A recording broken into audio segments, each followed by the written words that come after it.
Do you ever write your Tailwind classes and just go in a random order, typing everything as soon as it pops in your head, and then at the end you're left with something like this? It looks so disorganized. Low impact classes are in the front, classes which are similar are far apart, utility classes are all over the place.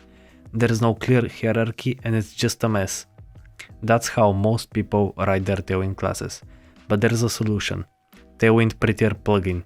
If you don't know what Prettier is a code formatter that makes sure your files are formatted nicely and in the same way.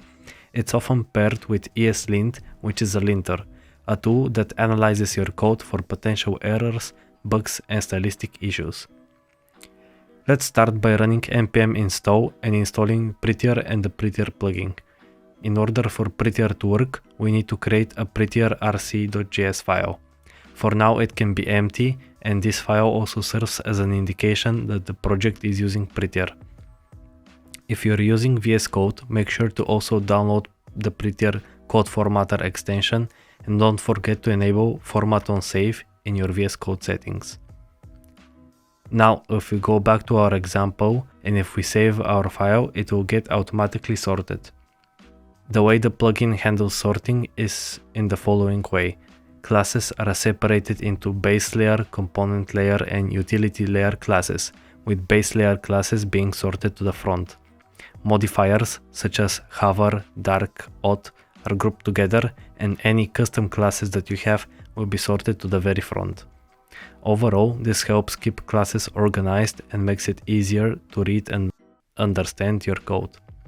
Prettier runs not only on save, but we can run it from the terminal as well. We can use the Prettier -- write and then a dot symbolizing all the files in our project. With the help of tools such as Git hooks and Husky, you can automate the formatting step to be run each time you make a commit. That way you can reduce the risk of stupid merge conflicts such as this one, where the changes are only about the positioning of the classes. Hope this tip was useful, and if you have any other Tailwind tips, please do share them in the comments. Bye!